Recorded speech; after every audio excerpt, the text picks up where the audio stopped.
మీద శ్రద్ధ ఉంటుంది, పిల్లల మీద శ్రద్ధ ఉంటుంది, ఇలాగనే ఎన్నెన్నో ఉన్నాయి.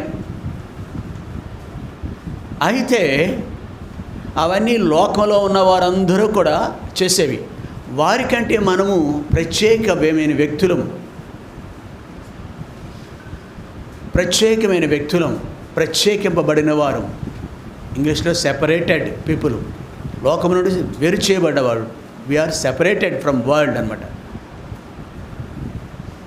వాయిస్ రికార్డ్ అవుతుందిగా? ఓకే. దేనిని బట్టి మనం ప్రత్యేకింపబడినవారు? మనము దేవుని యొక్క ఆత్మకు ఆలయముగా ఉన్నాము. దేవునికి ఆలయముగా ఉన్నాం అంటే దేవుని యొక్క ఆత్మకు. ఇప్పుడు కూడా ఇప్పుడు మనలో ఉన్నాడు. మరి మనిషి, ఆయన మనిషి కదా? నో, ఆయన ఆత్మ.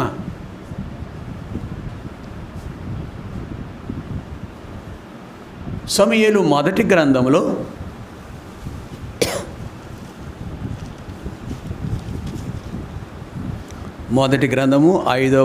10వ అధ్యాయం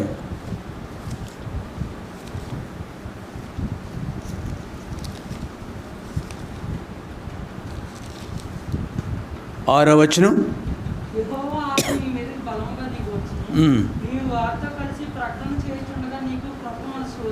చూసారా, ఇట్లా మనలాంటి వ్యక్తి ఇతను. సమూయేలు మొదటి గ్రంథం 10వ అధ్యాయము 6వ వచనం. రోజు బైబిల్ చదివే వాళ్ళకి బైబిల్ తీయటం తేలిక. యెహోవా ఆత్మ నీ మీదకి బలముగా దిగివచ్చును. ఇది మనుష్యాత్మను మనం కలిగి ఉన్నాము, జీవాత్మను కూడా కలిగి ఉన్నాం. మనం జీవించు ఆత్మ అయ్యాం. ఆది కాండంలో రాయబడి ఉంది, అది జీవాత్మ, మనుష్యాత్మదే. అయితే మరొక ఆత్మ ఇక్కడ దిగి వస్తుంది. అప్పుడు ఏం జరుగుతుందండి? అప్పుడు క్రొత్త మనసు వస్తుంది, మనకి క్రొత్త బతుకు వస్తుంది. కాగా ఎవడైనా క్రీస్తునందు నడిలవాడు నూతన సృష్టి. యవనస్తుడైనా ముసలివారమైనా ఏ వయసులో ఉన్నా మనం నూతనమైన సృష్టిగా చేయబడ్డాము. విశ్వసించుడు ద్వారా, ప్రభునందు విశ్వసించుడు ద్వారా, ఆయన దేవుడని నమ్ముకున్నట ద్వారా, ఆయన నా కొరకు భూమి మీదకి వచ్చినారు, మరణించి తిరిగి లేచినారు, ప్రశస్తమైన అమూల్యమైన రక్తాన్ని నా కొరకు చిందించినారు, ధారపోసినారు అని ఎవరైతే విశ్వసిస్తామో క్రీస్తు రక్తము ప్రతి పాపం నుండి మనల్ని కడిగి శుద్ధీకరిస్తుంది. అప్పుడే ఆ సమయంలోనే ఇక్కడ ఒక వ్యక్తి, ఇతను గొప్ప వ్యక్తిగా మార్చబడ్డాడు. దైవ దర్శనం పొందిన తర్వాత, దేవుడు దర్శించిన తర్వాత, దేవుని ఆత్మ తనలోకి వచ్చి నూతన మనసు ఇస్తుంది.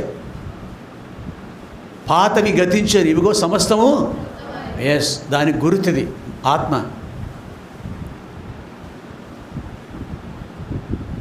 అపోస్తుల కార్యములు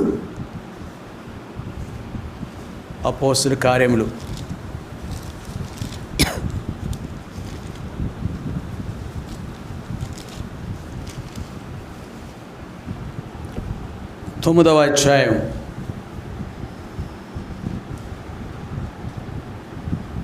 3వ వచనం.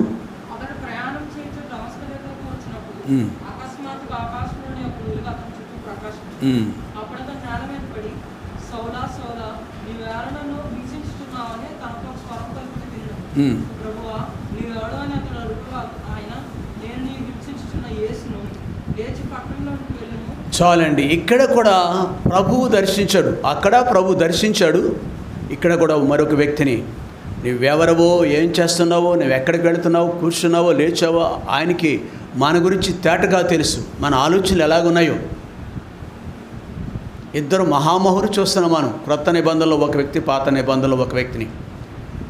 వీళ్ళిద్దరూ దర్శింపబడ్డారు, సంధింపబడ్డారు, నూతన మనసు పొందినారు.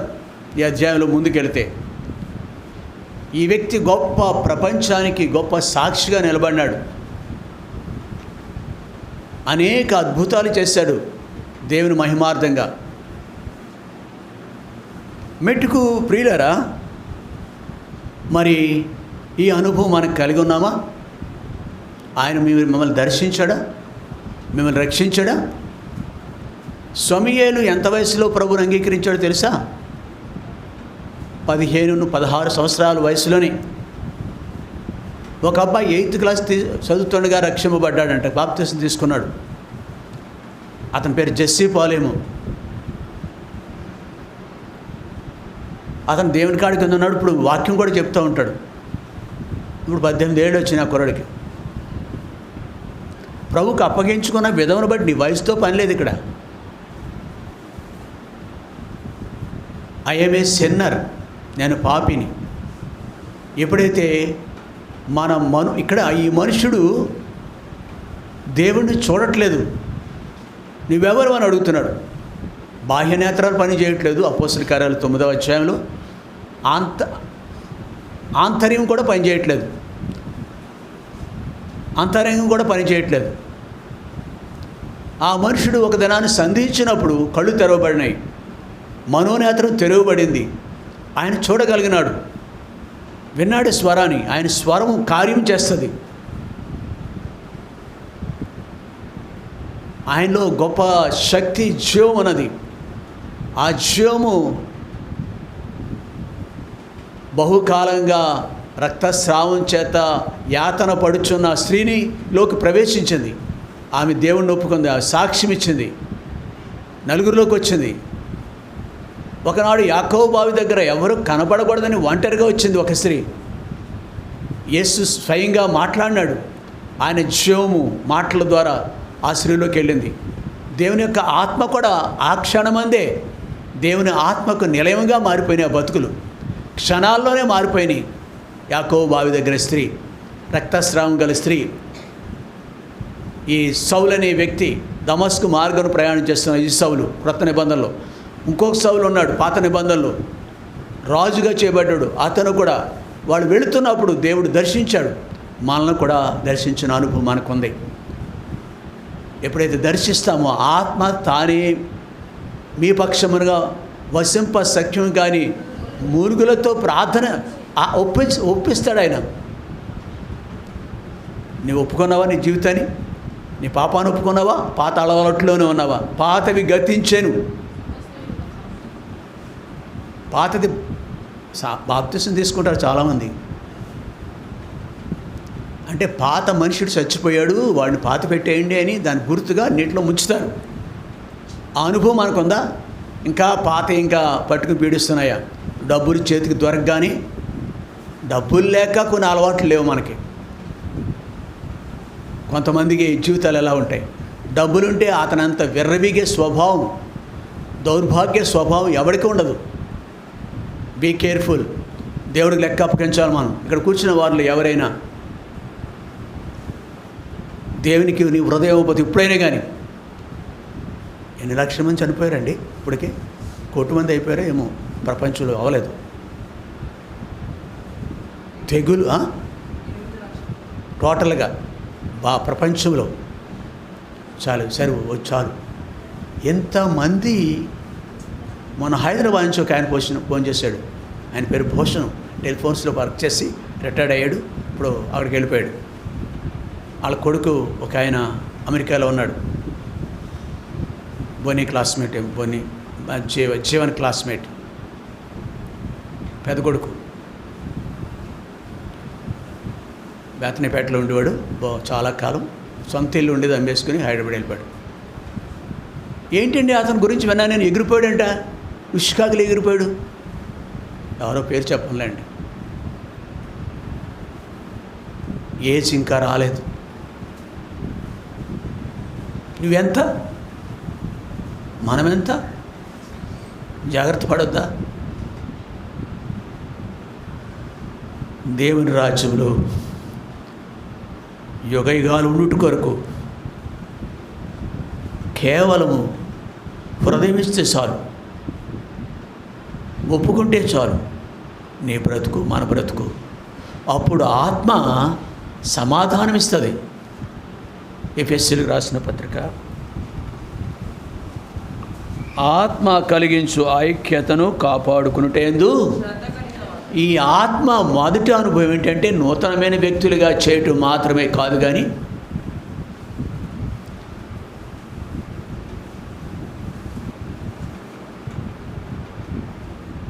సమాధానం అనుగ్రహిస్తుంది. ఈ భూమి మీద సమాధానం ఏ ఇంట్లో ఇద్దరు అక్క చెల్లెల మధ్య కానీ, ఇద్దరు అన్నదమ్ముల మధ్య కానీ, భార్య భర్తల మధ్య అస్సలు ఉండదు.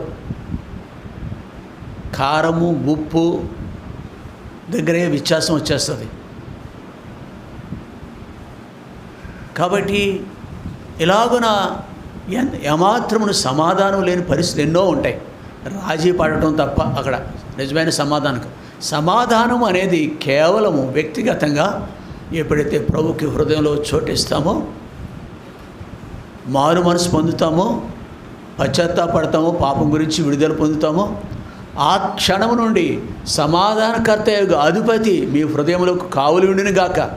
కొలసి 3:15 కూడా ఉంది. ఇది వెళ్ళక్కర్లేదు. మనం సమస్త జ్ఞానముకు మించిన క్రీస్తు అనుగ్రహించే సమాధానం మీ హృదయంలోకి కావలి ఉండిన గాక. ఆ సమాధానము ఉద్యోగం ఇవ్వదండి, భార్య ఇవ్వదు, పిల్లలు ఎవరు, ఏ విధంగానూ మనం పొందలేము. ఏ విధంగా పొందలేము మనం ఈ ప్రభు అయిన యేసు ద్వారా. ఆయన ఒప్పుకొని విడిచిపెట్టు ద్వారా క్రొత్త మనసు, నూతనాత్మను, ప్రభు యొక్క ఆత్మను కలిగి ఉండడం ద్వారా ఆత్మ సమాధానం ఇస్తుంది. మొదటి అనుభవం ఇది, ఆత్మ కలిగించే అనుభవం. రోమపత్రిక 8వ అధ్యాయం 9వ వచనం అనుకుంటే చూడండి.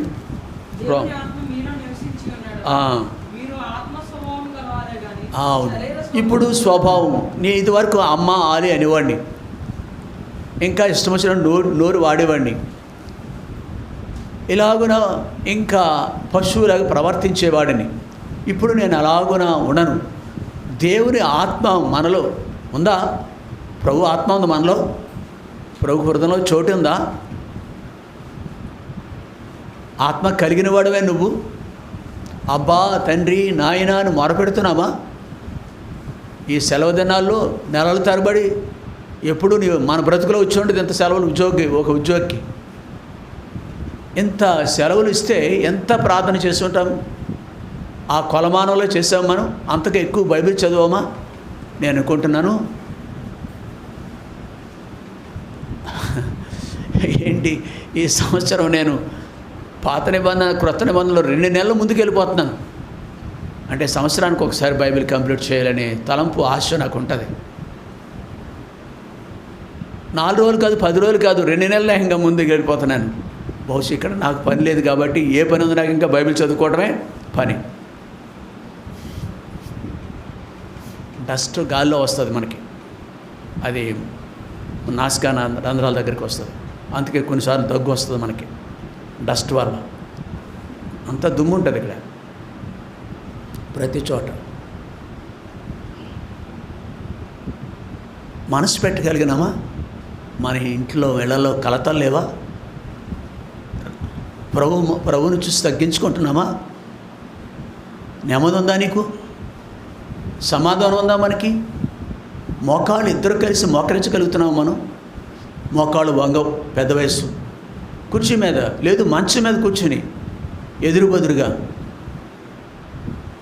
ప్రార్థించుకోగలవా? తల్లి కొడుకు కావచ్చు. నా పెన తల్లి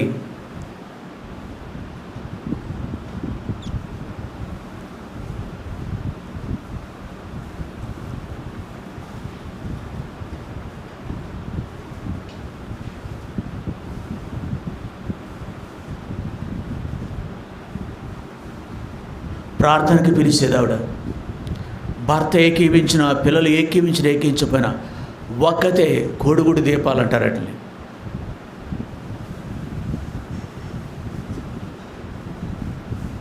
పాట పాడుకుంటుంది ఒక్కతే. బైబిల్ చదువుకుంటుంది. కూలీనాలి చేయాలి వాళ్ళు.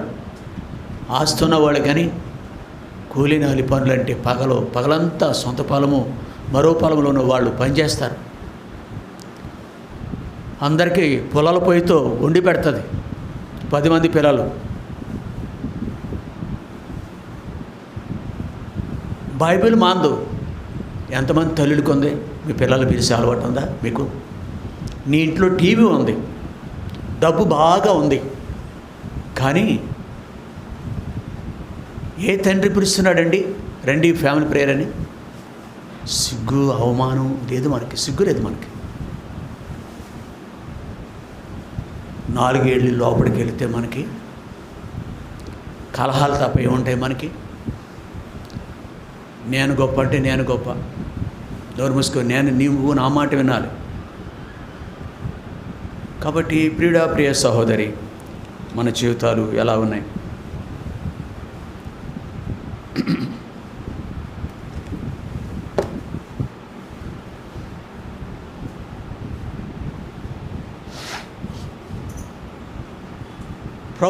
ప్రభు విషయంలో మనము ఇట్లాంటి ఆత్మ కలిగించు ఐక్యతను కాపాడుకొనుట యందు శ్రద్ధ కలిగిన వారిగా ఉండాలి. సమాధానం కలిగిన వ్యక్తి సమాధానాన్ని పంచాలి. మరలా దుర్మార్గ స్వభావం కలిగిన వాడు మన పిల్లలు, వాళ్ళు ఏకీవించరు.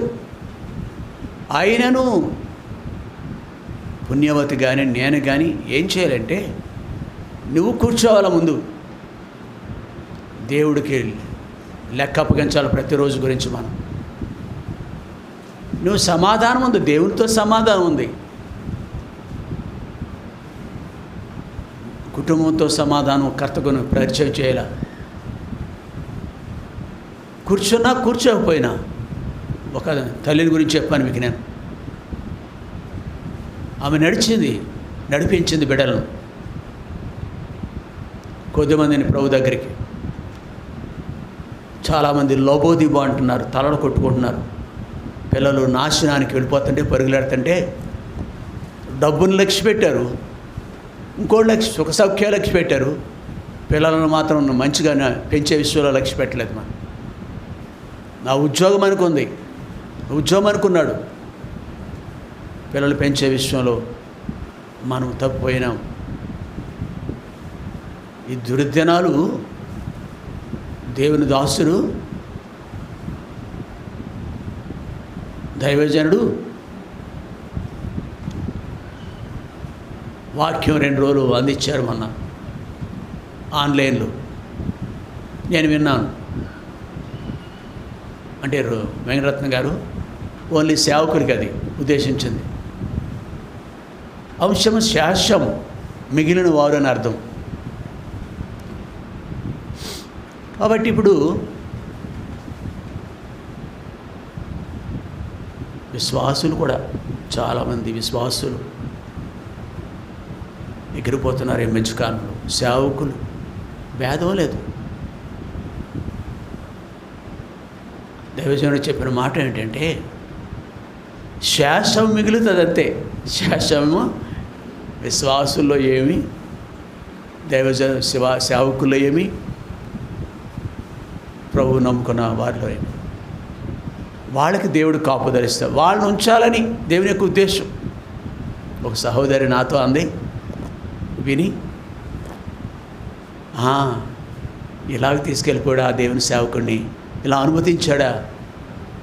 ఆ మాట నాకు రోజు గుర్తొస్తుంది. నాకు గ్రహింపు లేదు, నాకు ఒకటే గ్రహింపు, బాధ, చింత. ఎంత మంచి వ్యక్తి అనుకునే బాధ తప్ప. కానీ ఆ సహోదరి మాట నాకు రోజు గుర్తొస్తుంది. ఎంత చక్కగా మాట్లాడింది. ఆయన అనుమతించినాడు చిన్న వయసులో. మనం ఎంత గొప్పవాళ్ళమా నిలిచున్నామంటే.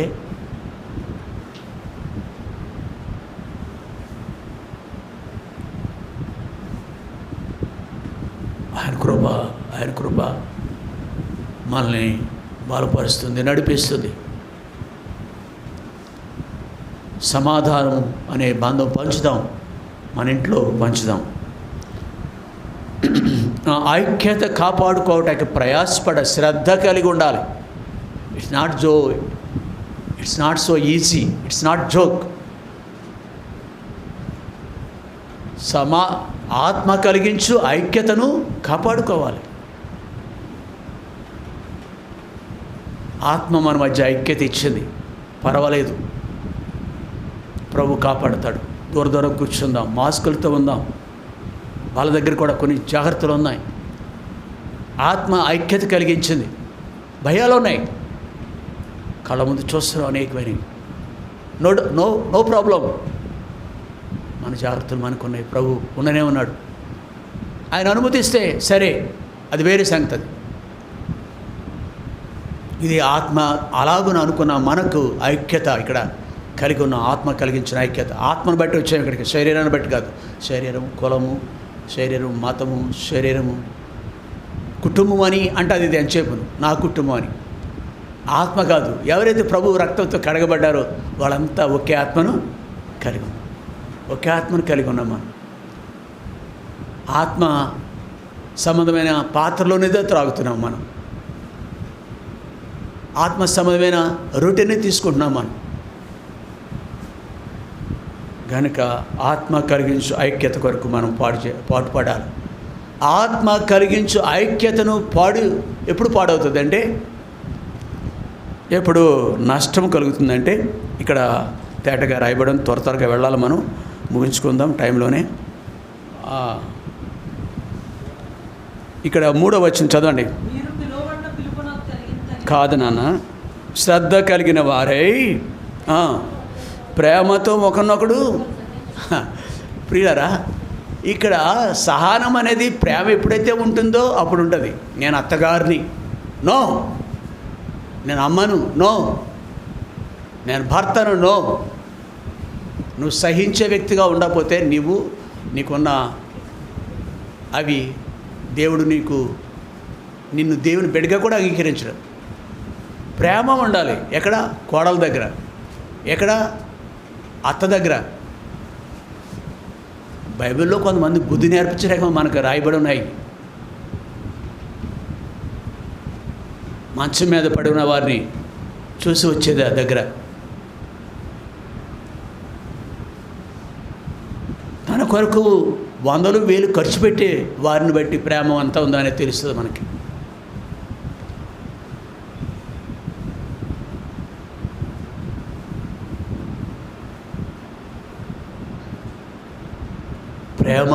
ప్రేమ సహిస్తుంది. ప్రేమ యొక్క లక్షణాలు 13వ అధ్యాయం కొరింథీలో ఉన్నాయి. అలా అక్కర్లే. కాబట్టి ప్రేమ సహిస్తుంది. ఇక్కడ కూడా దీర్ఘ శాంతం ఉంటుంది. ఇంకా సహనం కంటే గొప్పది అది. 2వది అనమాట, 3వది అనమాట. సమాధానం వచ్చింది ప్రభు ద్వారా. 2వది ప్రభువుని కలిగిన మనము ప్రేమ కలిగి సంఘంలో ఒకరినొకరు సహించుకోవాలి. ప్రేమించే వ్యక్తులుగా ఉండాలి. ప్రేమ చూపించాలి. కులంను బట్టే కాదండి, కుటుంబానికే కాదండి, సంఘస్థుల పట్ల కూడా మనం ఏ రకంగా ప్రేమిస్తాను చెప్పండి మీరు. నేను ప్రేమిస్తాను సంఘాన్ని, సంఘస్థులు నేను ప్రేమిస్తున్నాను. దృష్టాంతం చెప్పండి మీరు. నా డబ్బును ఖర్చు పెట్టాను సంఘం కొరకు. ప్రేమ కలిగే సహనముగా. ఇది లేకపోతే దేవుడిని ఎక్కడుతాడు. నేను అని అహం ఎప్పుడైతే ఉంటుందో ఈ ప్రేమ చచ్చిపోతాడు. నేను దేవుళ్ళో బాగానే ఉన్నాను, నో. నిన్ను తృణీకరిస్తున్నాడు దేవుడు. కయ్యను, ఓ మనుషుడే కయ్యను అంటున్నాడు. ఎక్కడుతున్నాడు? ముఖం శనిపించుకున్నావేంటి నీవు కూడా కయ్యను కోవకు చెందినవాళ్ళు అంటారు మా దేవుడు మనల్ని. కలహము ఉండకూడదు. దీర్ఘశ్వాసము 2వది. 3 సంపూర్ణ వినయం అంటే బాగుండేది, కానీ సంపూర్ణ వినయము. 3 తర్వాత సాత్వికము. ఎవరికి ఉండాలి? ఇవన్నీ ఎవరికి ఉండాలి? మీరు పిలువబడిన పిలుపు తగినట్టుగా పిలువబడ్డా మనమంతా కూడా, రక్షింపబడ్డా మనమంతా కూడా ప్రయాసపడి భారం మోసుకొని సమస్తమైన వారు నా వద్దకు రండి. దేవుని రాజ్యానికి పిలువబడ్డావు. నీ ఉద్యోగాన్ని బట్టి కాదు, నీ రంగును బట్టి, అంతకంటే కాదు, కులాన్ని బట్టి కాదు. మనము కేవలం ఉచితంగా అవుట్ ఆఫ్ హిజ్ లవ్, గొప్ప ప్రేమ. ఓ యేసుని ప్రేమ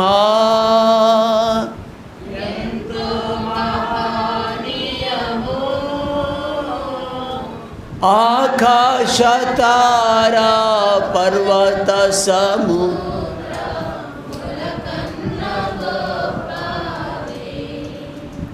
ఆకాశ తారా పర్వత ములకన్న గోపాది. చాలు. కాబట్టి ఇక్కడ ఇవి కలిగిన మనము ఎలాగున జీవింపబద్ధులుగా ఉన్నామని,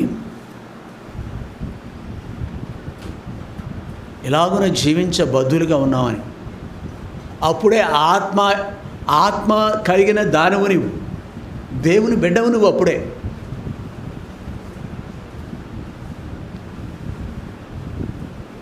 ఎడమొఖము పెడమొఖము లోపాలు ఉంటాయి, కలిసి కాపురం చేయటానికి వీలు లేని లోపాలు ఉంటాయి. సహిస్తున్నప్పుడే నువ్వు దేవుని బిడ్డవు. ఎన్నో కాపురాలు కాపాడబడతాయి, కుటుంబాలు ఐక్యత కలిగి ఉంటాం. ఆ దేవుడికి మహిమ కలగాలి మన ద్వారా, ఆ దేవునికి మహిమ కలగాలి మన ద్వారా. అలాగున మనం అప్పగించుకోకపోతే ఏమిటండి నీకును మనకిని బయట వాళ్ళకి తేడా ఏంటి? లోకస్తులకి నీకు మనకి తేడా ఏంటంట? కాబట్టి ఆత్మ ద్వారా శారీరక అలాగ ఉండదు. ఐక్యతలు అవి అవసరాలు తీరటం కొరకు ఉంటాయి, అవసరాలు తీర్చుకోవటం కొరకు ఐక్యతగా ఉంటారండి. అవి శరీర అవసరాలు కావచ్చు, ఆర్థిక అవసరాలు కావచ్చు, అవి ఐక్యపరుస్తాయి కొంతమందిని. అది నిజమైన సమాధానం అవదు, అది ఐక్యత అనరు. ఆత్మ కలిగించే ఐక్యత ద్వారా మనము ఆత్మ కలిగించే ఐక్యతను కాపాడుకునేందు శ్రద్ధ కలిగి ఉండి, భారం కలిగి ఉండాలి. ఈ విషయంలో భారం కలిగి ఉండాలి. ఒకవేళ అలాగ ఉండని పక్షంలో ఎఫెసీయులు రాసిన పత్రికలోనే 4వ అధ్యాయం 30వ వచనం చదవండి.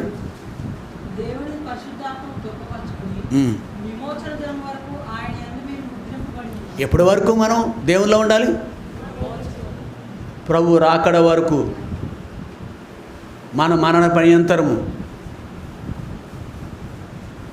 ప్రభు రాకడ వరకు లేక మన మరణ పర్యంతము, విమోచన దినము వరకు మీరు ఏముంది? ముద్ర వేశాడు మనకి, రక్షింపబడిన ముద్ర. దేవుని బిడ్డ, ఆత్మ కలిగిన వ్యక్తి ఈమె, ఇతడు. కాబట్టి మీరేం చేస్తున్నారు? అలాగ ఉండేదానికి బదులుగా ఈ ముద్రలు కలిగి ఉన్నప్పటికీ, రక్షింపబడేవనే ముద్ర ఉన్నప్పటికీ ఏం చేస్తున్నాం మనం? దేవుని యొక్క ఆత్మను, పరిశుద్ధాత్మను, ఆత్మ ఇక్కడ ఏమైనా చక్కగా అక్కడ ఆత్మను ఉంది, ఇక్కడ దేవుని పరిశుద్ధాత్మను. ఇక్కడ చాలామంది ఉన్నాం ఈ కోవ చెందినవాళ్ళు. ఏంటి ఎంత గర్వము! 70 వచ్చినాయి, 80 వచ్చినాయి కానీ ఎక్కడ ఏ కోసైనా మన మాటలో సౌమ్యత కానీ, ముఖం వికారం చేసుకోవటం ఎప్పుడు ప్రియ సహోదరి, ప్రభు అద్దం దగ్గర ఉన్నాం, వాక్యమైన అద్దం దగ్గర ఉన్నాం. మన జీవితాలు అలాగే ఉన్నాయా? పరిశుద్ధాత్మను దుఃఖపరిచే పరిస్థితి ఎప్పుడు? అబద్ధాలు ఆడుతున్నప్పుడు దుఃఖం అవుతుంది. ప్రార్థన జీవితం లేనప్పుడు, ఒక బిడ్డ స్కూల్కి వెళ్ళట్లేదు, తాగుబోతాడు అయిపోయాడు, తిరుగుబోతాడు అయిపోయాడు. తల్లికి కానీ తండ్రికి కానీ నెమ్మది ఉంటుందా? మాట వెండు, నానా అంటే అసలు లక్ష్యమే ఉండదు.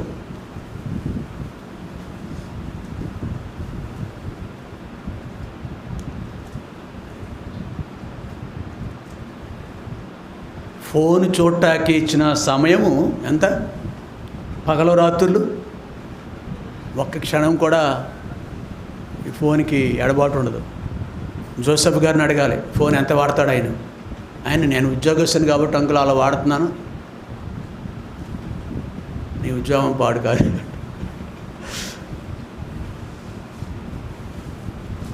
Are we giving time to lord and god? నిజమే, అలసిపోయావు నువ్వు పని చేసి. నేను చెప్పాను, ఒక ఆవిడ తల్లి పొలాలు, వ్యవసాయ పనులు చేసుకుంటూ తన కొడుకుని, ఒక్కగానొక్క కొడుకుని దేవుని సేవకుడు చేసింది. 5-6 ఆడపిల్లల్ని ఉన్నతులుగా చేసింది ఆ తల్లి. ఆమె యొక్క ప్రార్థన ఎప్పుడు అలసిపోయినప్పుడు దైవక్రమాన్ని పాటిస్తూ వెళ్ళింది.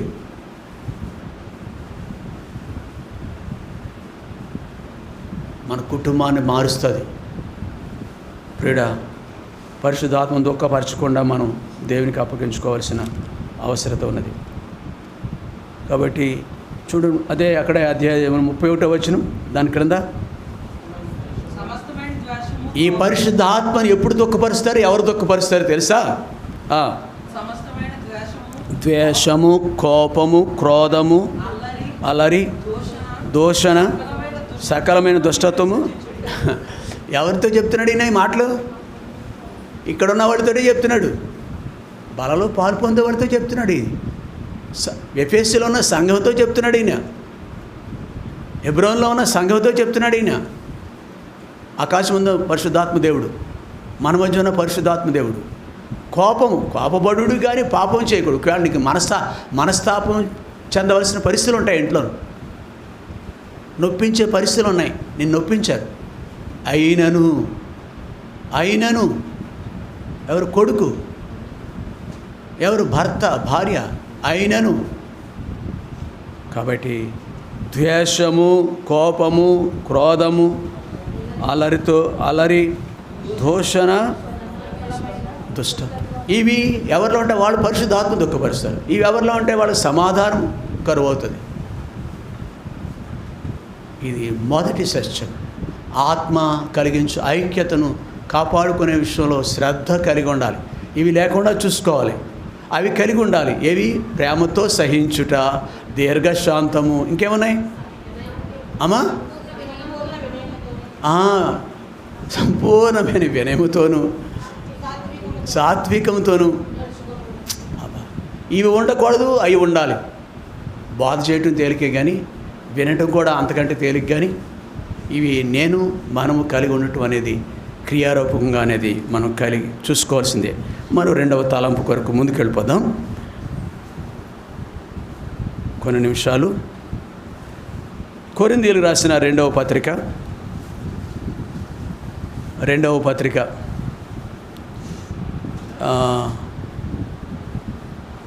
అధ్యాయం 21వ వచనం అందరూ కలిసి చదువుకుందాం. రెండవ పత్రిక, కొరింథీయులకు రాసిన రెండవ పత్రిక 8వ అధ్యాయం 21వ వచనం.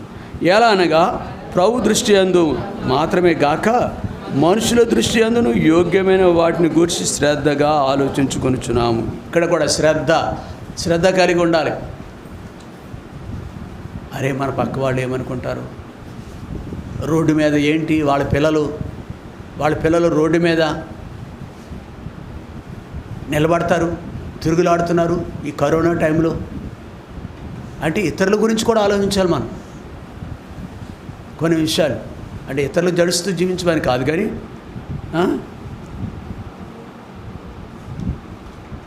కాబట్టి ఇక్కడ ప్రభు దృష్టి యందు మాత్రమే కాక మనుషుల దృష్టి యందును మన యొక్క మాట తీరు, మన అలవాట్లు లోకంలో కూడా అంగీకారంగా ఉండాలి.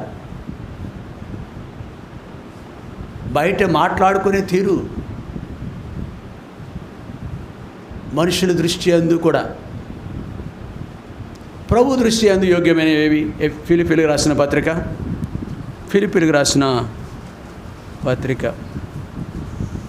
4వ అధ్యాయం 8వ వచనం.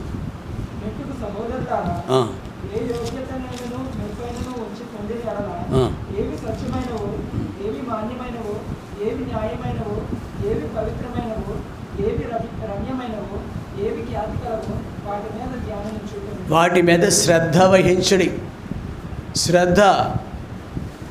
వహించుడి, ధ్యానముంచుడి. కాబట్టి అక్కడ చెప్పబడిన లేఖనానికి అనుబంధంగా ఇక్కడ లేఖనం ఉంది మనకి. కొరింథీ 8:21 చూసిన దానికి అనుబంధంగానే ఉంది ఇక్కడ. ఏవి యోగ్యమైనవో మెప్పైన ఉండిన, ఏవి సత్యమైనవో, ఏవి మాన్యమైనవో, ఏవి న్యాయమైనవో, ఏవి పవిత్రమైనవో, ఏవి రమ్యమైనవో, ఏవి ఖ్యాతి గలదో వాటి మీదనే ధ్యానము లేక శ్రద్ధ అందాం. మన అంశం శ్రద్ధ అనమాట. శ్రద్ధ కలిగి ఉండాలి. కాబట్టి ఇక్కడ ప్రభువును కలిగిన మనం సత్యములోగా జీవించాలి, సత్యమును నడికట్టుగా కలిగి ఉండాలనేది మనకు బోధిస్తుంది. మాన్యమైనవి, విలువైనవి అందాం. మాన్యమైన వాటిని విలువైనవి, ప్రశస్తమైనవి అందాం. దేవుని దృష్టికి విలువైనవి, శాశ్వతమైనవి అందాం. కాబట్టి వాటిని దేవుని సంబంధించినవన్నీ శాశ్వతమైనవి, విలువైనవి. కాబట్టి వాటి మీద మనసు ఉంచాలి, న్యాయబద్ధముగా జీవించాలి. అంతేకాదు మూడవది పవిత్రమైనవి. ఏవి రమ్యమైనవో అట. ఆదాము లేక హవ్వను, ఆదాము యొక్క భార్య అయిన హవ్వను అడుగుదాం. ఏవి రమ్యమైనవి అంటే ఆవిడ అక్కడ అడిగి చూసింది కదా ఆవిడ. 3వ అధ్యాయంలో చదవండి ఆ భాగం.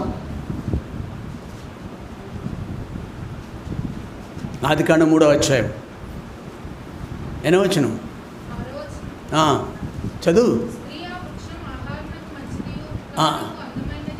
కనులకు అందమైనదియు వివేకమిచ్చు రమ్యమైనదియు. చాలు. ఒకటి చూసింది, అంతకుముందు ఏం చేసింది? విన్నది. ఇది నిజమా అని. కాబట్టి ఇతరుల ద్వారా మనం అనేక విషయాలు వింటాము. అయినంత మాత్రాన అలాగున మనం నడుచుకోకూడదు. విన్నదాని ప్రకారం నడుచుకోవద్దు. ప్రభు ఏం చెప్తున్నాడు, అమ్మా నాన్న ఏం చెప్తున్నారు, దేవుని పిల్లలైన అమ్మా నాన్న అయితే. కాబట్టి అంతేకాదు, ఆ దుష్టుడు చెప్పింది, అపవాది చెప్పింది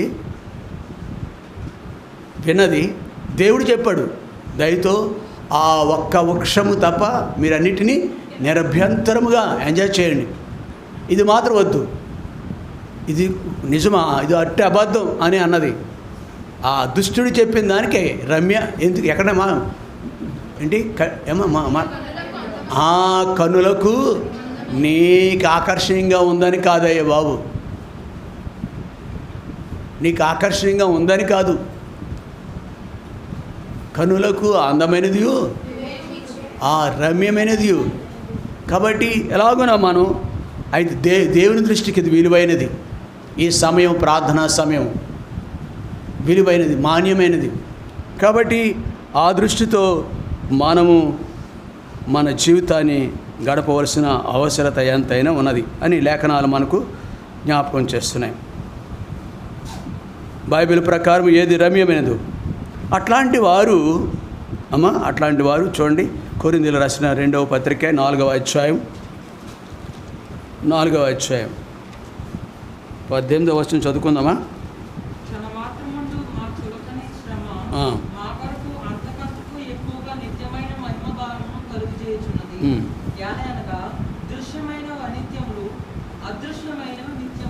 ఇట్లాంటి ఫిలిప్పీ 4:8 కదా చదువు మనం 4 అక్కడ ఎవరైతే అట్టి వాటిని మనస్కరిస్తారో వాళ్ళు టోటల్గా యాజ్ ఏ హోల్ అనమాట. ఎలా ఉంటాయి వాళ్ళ జీవితాలు? దృశ్యమైనవి అనిత్యములను. ఇదండి ఈ కంక్లూజన్కి వచ్చేస్తారు. దృశ్యమైనవి ఇల్లా, పొలమా, పాడి పంటలా, పిల్లలా, వ్యాపారమా, బ్యాంకులో డబ్బా, ఇవన్నీ దృశ్యమైనవి అనిత్యములు. అదృశ్యమైనవి ఎన్ని ఉన్నా అవి కొద్ది కాలమే.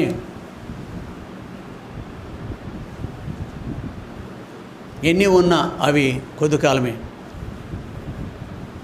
ఉన్నాయి నీ అవసరాలు తీర్చడం వరకే. అందుకంటే జానుడు పొట్ట అంటారు. 4 ముద్దలు భోజనం పొద్దున సాయంకాలం. ఎంత ఉంటే ఏమి?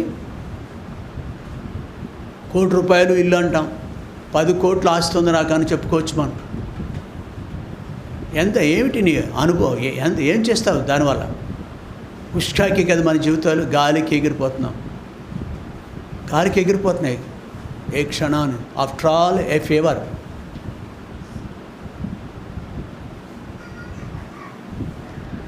మన జీవితాలు ఇట్టివి. కాబట్టి దృశ్యమైన వాటి మీద కాకుండా ఉండాలి. ఏవి యోగ్యమైనవో వాటి మీద శ్రద్ధ వహించడం అంటే ప్రభు కార్యాల్లో శ్రద్ధ ఉండాలి మనకి. ప్రభు కార్యం దృశ్యమే. అదృశ్యమైన దేవుని యొక్క రాజ్యం మీద ఇక్కడ చూడండి 16 నుంచి చదువుదాం. కావున మేము ఇలాంటి దృక్పథంలో ఉన్నారు కాబట్టి మేము, నాకు కూడా భయమే ఈ రోజుల్లో ప్రతిరోజు ఆ వార్తలు చూడ భయమైపోతుంది. టీవీ పెట్టాక నాకు అధైర్యం అండి చెప్తున్నాను. పేపర్ చూడటానికి అన్నిందుకు ఫోన్లో మెసేజ్లు వస్తాయి, పుంకాలుగా వస్తాయన్నమాట. అమ్మ బాబు ఆ మెసేజ్లు చూడటం కూడా గుండె ఇలా పట్టుకుంటాను నేను. భయం అంటే ఇక్కడ ఏమంటున్నాడు తెలుసా? మేము అధైర్యపడం, మా బాహ్య పురుషుడు కృషించుచున్నాను, ఆంతర్య పురుషుని దినదినము నూతనపరచబడుచున్నాము. Yes,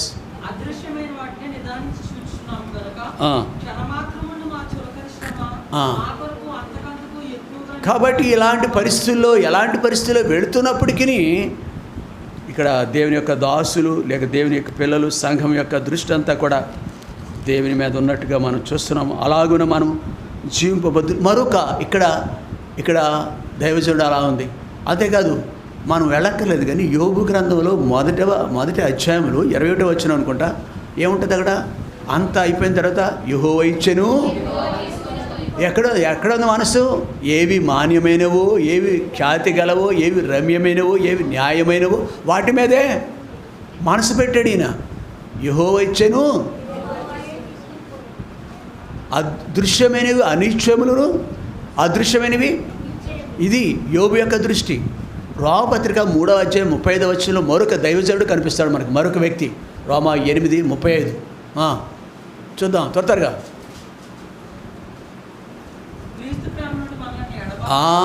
he enjoyed the love of the God, heavenly father.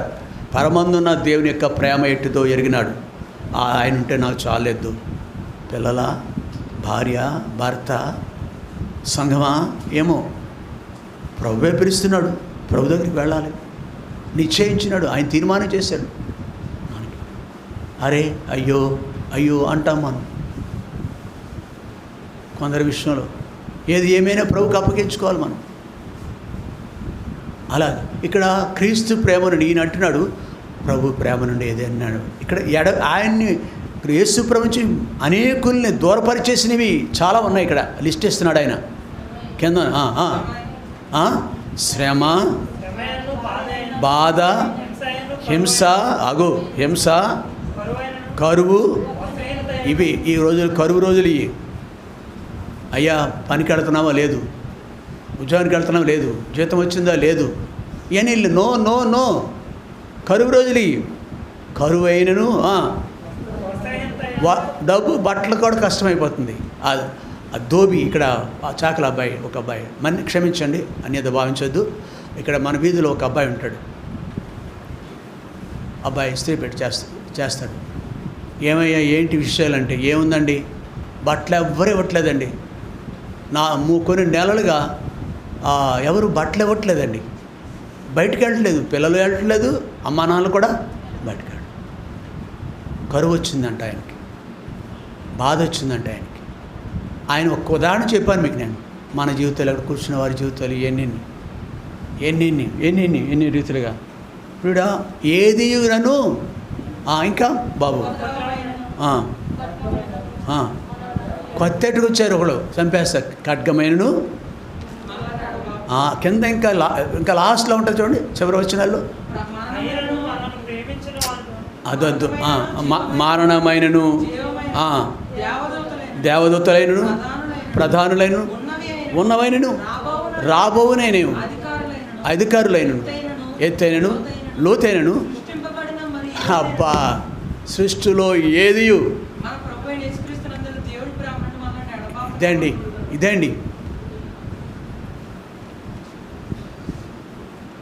ఈ రెండవ దృష్టాంతము. ఏవి దృష్టి, ఎక్కడందో దృష్టి అని పెడుతున్నాడు. మనం కూడా అలా చేద్దాం.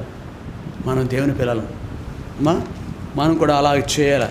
అలాంటి పరిస్థితులు గుండా వెళుతున్నాం. ఇక అనేక దృష్టాంతాలు మనం చూడవచ్చు. మెట్టుకు మనము మన అంశం ఏంటంటే ఇక్కడ మనం చదువుకున్నది 21వ వచనం. ప్రభు దృష్టి యందు ఇదేని బట్టి వెళ్ళి ఇప్పటి వరకు మనం చదువుకున్నాం. నో అమ్మా, కాదు. 8:21 ప్రభు దృష్టి యందు మాత్రమే గాక మనుషుల దృష్టి యందు యోగ్యమైన వాటిని గూర్చి శ్రద్ధ కలిగి ఉన్న వ్యక్తులు లిస్టు చూసాం మనం. జస్ట్ టైం లేదు, కొనే చూసాం మనం. చాలు, ఒకరిద్దరు చాలు. అలాగను మనమును యోగ్యమైన వాటి యందు అనగా ప్రభు మార్గాల యందు. చివరగా మరొక మాట కూడా చూసుకుని మనం ముగించుకుందాం. సంఖ్యాకాండము 22వ అధ్యాయం. సంఖ్యాకాండము 22వ అధ్యాయం.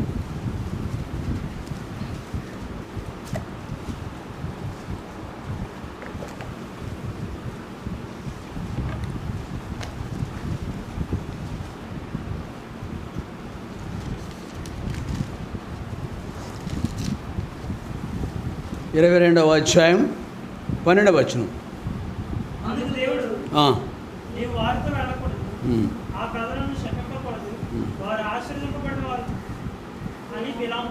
చాలు.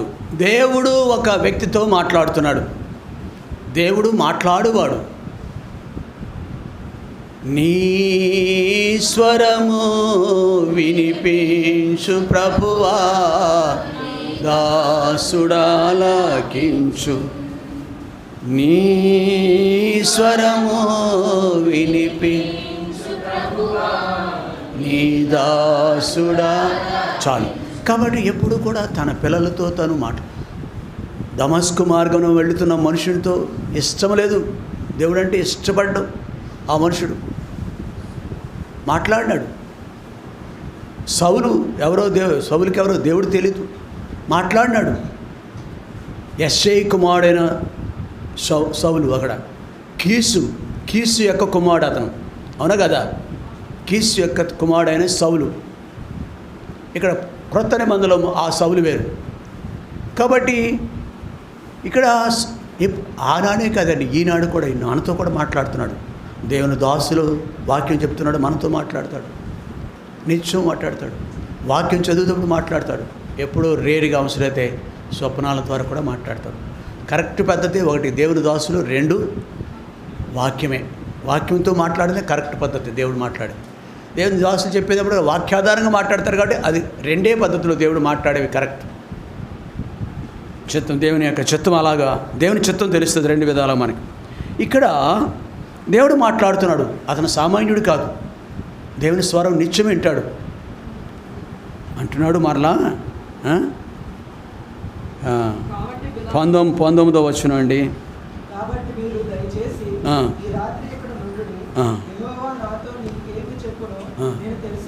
యెహోవా నాతో అమ్మ సరిగ్గా వాళ్ళు ఏం చదువు. ఇంకా ఎంత బుద్ధిహీనమైన తలంపు ఇది. దేవుడు మాట్లాడాడు. దేవుడు ఒకసారి మాట్లాడతాడు తప్పితే 2 సార్లు మాట్లాడతాడు. దేవుని స్వరం విని ఓ మనుషుడా అన్నాడేమో, ఓ ప్రవక్త అన్నాడేమో, నువ్వు వాళ్ళతో వెళ్ళకయ్యా, మంచిది కదయ్యా, వాళ్ళు ఎవరో తెలుసా, ఇన్ని డీటెయిల్స్ ఎంతో వివరంగా నువ్వు వెళ్ళకు. దేవుడు తన ఇష్టాన్ని తన దాసుడైన వ్యక్తికి చెప్పినప్పటికీ ఈ రాత్రి మీరు ఇక్కడ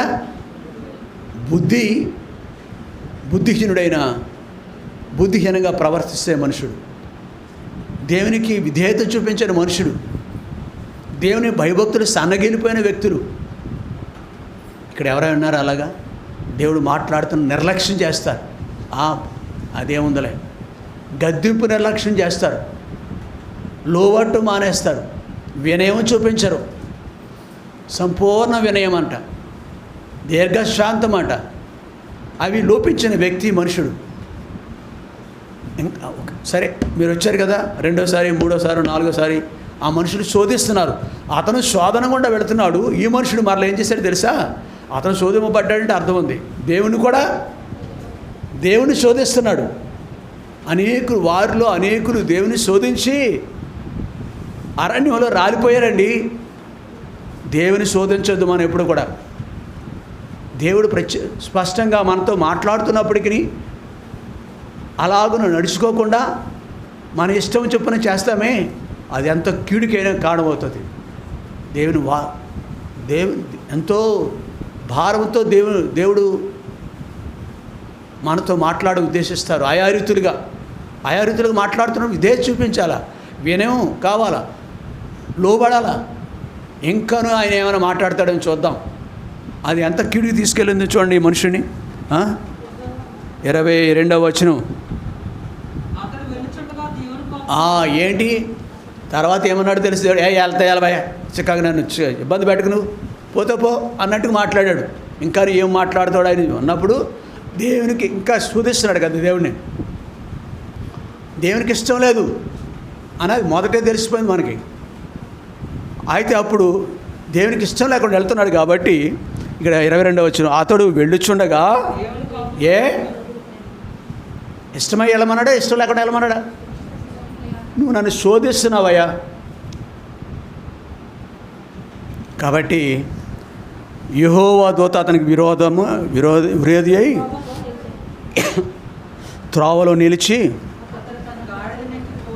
చాలు 23వ వచనం, యెహోవా దూత ఖడ్గము దూసి చేత పట్టుకుని, ఖడ్గము నీకు విరోధంగా ఉంటుంది తెలుసా?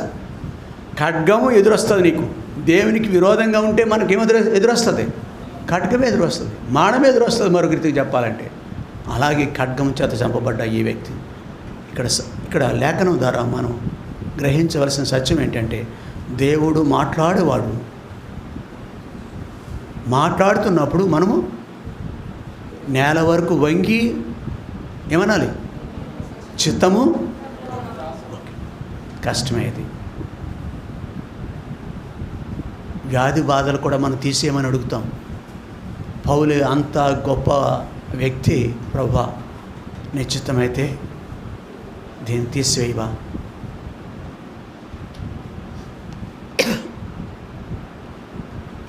నా కృప నీకు. దేవుడు ఎవరిని అనుమతిస్తారో తెలీదు. ప్రభు చిత్తానికి మనల్ని అప్పగించుకోవాలి. ప్రతి విషయంలో కూడా, బిలాము విషయంలో కూడా, బిలాము దగ్గర కూడా దేవునికి విరుద్ధంగా జీవించాడు. గొప్ప వ్యక్తి, ప్రవక్త అని పిలువబడిన వ్యక్తి. నీవు నేను అపాటి వారు. లోబడదాం, ఆత్మ కలిగించి ఐక్యతను కాపాడుకుందాం. రెండవ మాట ఏం చెప్పాను? ఏవి దేవుని ప్రభు యొక్క దృష్టికి ఏవి యోగ్యమైనవో వాటిని శ్రద్ధ కలిగి ఉండాలి. రెండవది ప్రభు దృష్టికి అలా జీవించడం. మూడవదిగా చివరిగా దేవుని మాట వినుట్లో శ్రద్ధ ఉండాలి. దేవుని మాట వినే విషయంలో శ్రద్ధ ఉండాలి. అలా నడుచుకునే విషయంలో శ్రద్ధ ఉండాలి. ప్రార్థన చేసుకుందాం. మోకరించుతాం. సహోదరుడు మోహన్ వాళ్ళ కొరకు ప్రార్థన చేస్తారు. చేతులు కడుక్కొని బలం అందించే వాళ్ళు కూడా ఇద్దరు, ప్రకాష్ అండ్ స్టీఫెన్ ఇద్దరు చేతులు కడుక్కొని రండి.